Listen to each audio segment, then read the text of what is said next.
A CBS News investigation has uncovered a loophole that allows accused and convicted American pedophiles to escape justice by moving to Israel. So Ian Lee has been following this for more than a year, and he traveled to Israel for this investigation. He worked with a group that tracks people accused of sex crimes, which estimates dozens of Americans have used this loophole. So, he's 6'2". We are on a stakeout looking for this man, Jimmy Julius Caro, 48 years old and wanted on charges of sexually assaulting a 9-year-old girl in Oregon back in 2000 and a 5-year-old girl in Israel in 2001. He's considered dangerous. But these photos are a few years old, so we don't know if he'll look the same. He remains elusive. Previous attempts to capture him have failed. Obviously, the fear that he would somehow figure out that anyone's looking for him and bolt. He just called his number. Shauna Aronson got a tip that Caro's expected at this clinic near Tel Aviv. Who's going to call the She's police with JCW, Jewish Community Watch, an organization that hunts down accused pedophiles who flee to Israel from the U.S., exploiting a process called Law of Return, whereby any Jewish person can move to Israel and automatically gain citizenship. The ease with which pedophiles seem able to use this law as an escape route haunts victims like Mendy Hawk, who says he was abused from age 8 by a teacher at an Orthodox Jewish school in Los Angeles. So your classroom is right here. How does it feel being back? I was very anxious and, stressed coming back here, and a lot of memories coming through my mind. Memories of his alleged abuser, Mordechai Yom Tov, who taught him Hebrew studies when he was just 8 years old. So in the beginning, he would just rub me outside of my pants, and then I would say about 3 to 4 months later, he started going in. Reaching down your pants? Yeah, it's reaching down. Why did you feel like you couldn't tell anyone? I was scared. I was ashamed. I just didn't know what people would think of me with the whole situation. Yom Tov pled guilty in 2002 to sexually abusing and committing lewd acts against 3 other boys. He served jail time, but when he was released, he violated his probation and, according to JCW, fled to Israel with help from individuals within the Orthodox Jewish community. JCW tracked Yom Tov down and confronted him with a hidden camera in Jerusalem, where he admitted to illegally fleeing the United States with help and using a fake passport to enter Israel. I was supposed to stay for 5 years in the same city. I was supposed to, let's see, trying to understand who said I was supposed to go every 2 weeks to the police station. I left within a week later. He had this message for his victims. I'm very, very, very, very sorry. The other person in this video is Mayor Seawald, the founder of Jewish Community Watch. He tells CBS News Yom Tov's case isn't uncommon in the Orthodox community. The same thing that's going on in the Catholic Church right now around the world, the exact same thing happens in our community. The rabbis say it's, you know what, he promised he's going to go for therapy, he's never going to do it again. Boom, he's in another community. A few years later, he's at the same thing, and we hear more allegations that the person continued to abuse children. And often, those abusers end up in Israel. Rabbi Yehuda Oppenheimer says he unwittingly helped Caro escape. There was nothing that raised any red flags up to the point where he was moving to Israel. Well, I wish I could say that, but unfortunately I can't say that.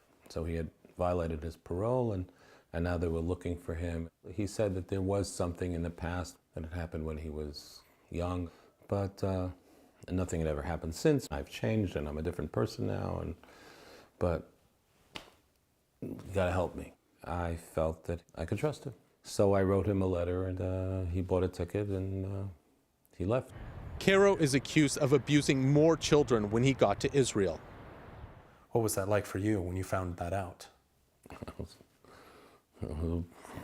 Punch to the gut. It was very painful. Rabbi Oppenheimer says the reason he came forward is to shine a light on the process of accused pedophiles fleeing, to help ensure it doesn't happen again.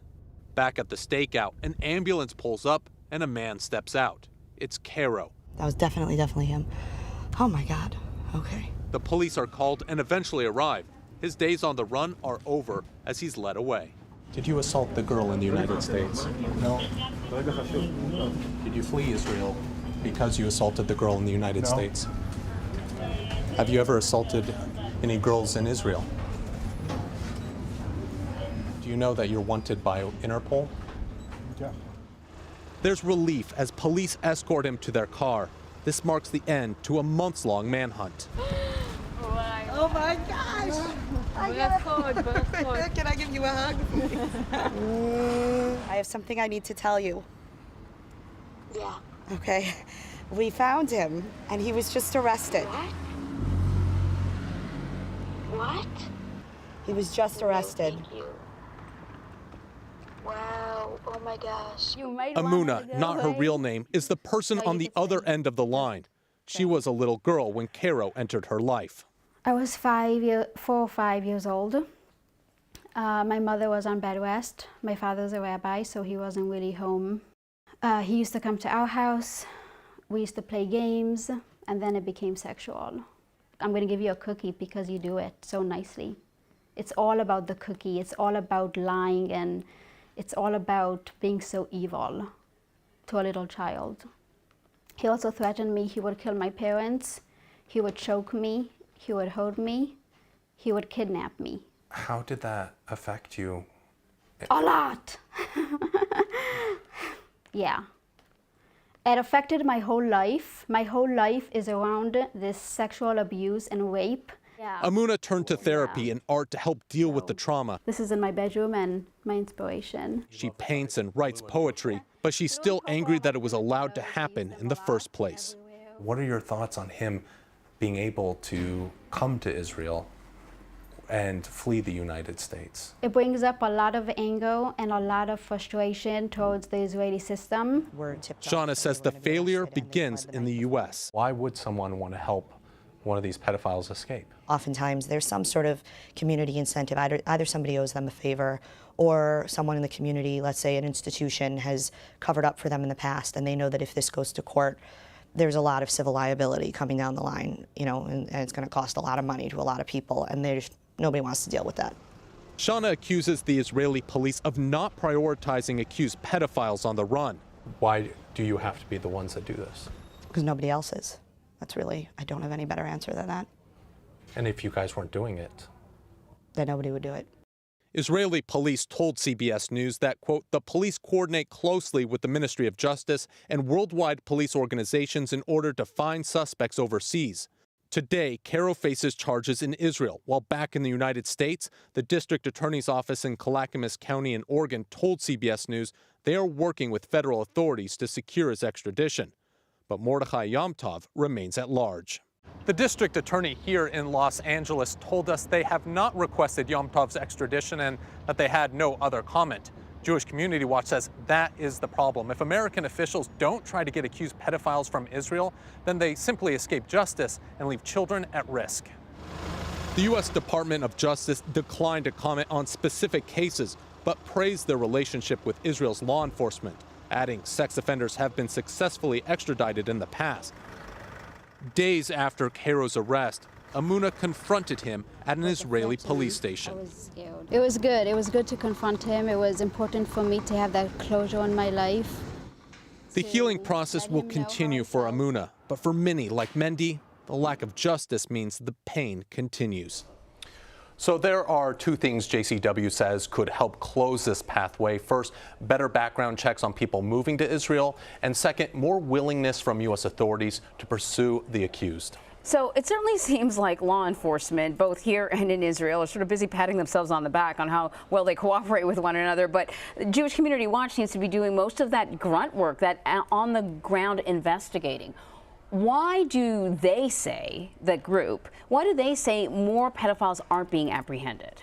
So it's very complicated when you leave the United States and go to Israel. First, they say that once these people are wanted, that they need to go to Interpol and have that international arrest warrant put out for them so that the Israeli authorities can then start looking for them. Extradition is expensive, and a lot of these jurisdictions just don't have the money or manpower to really pursue them. And then when you get to the Israeli side, JCW says that they need to be doing more background checks on these people. Sometimes a simple Google search will bring up, especially if it's an Interpol arrest warrant, will bring that up, and so that they can then know this person is dangerous, they should not be let in, or if there is an arrest warrant out for them, that they need to go and pick them up. And JCW says that there just isn't the priority to go and pick these people up, that the police don't have the resources there to go and look for these people as well. So it really does fall on JCW to track them from the United States to to Israel. That's unbelievable. Does JCW also sort of believe that aside from law enforcement, there are sort of other elements of the community that need to work on this? Yeah, and that's another big part of this, is that a lot of the times these people have help. And help within the community, people that help them flee to Israel. Sometimes, as we saw with Yom Tov, he had help, according to JCW, to flee the country through Mexico and then get a passport, a fake passport there to immigrate to Israel. So These are elaborate schemes. They are, and they need a lot of people to pull off. And they say that there needs to be a conversation within the community about not protecting people. And that's where what's so important to have Rabbi Oppenheimer, come forward and talk about this and say, this is something that is happening, and we need to address this. And and he said, the one important thing is, if someone comes to you, don't be so trusting. Look into their background, especially if there's someone who wants to immigrate very quickly. Take some time to make sure this isn't a person who's trying to flee justice. Yeah, he was a really good element to your story because sometimes, it's not everyone's bad. There are good people just trying to help out, and they find themselves sort of caught up in a bad situation. Exactly. Hey, Ian, it's really nice having you here too. Thank you. Great to be here. Thank you. All right.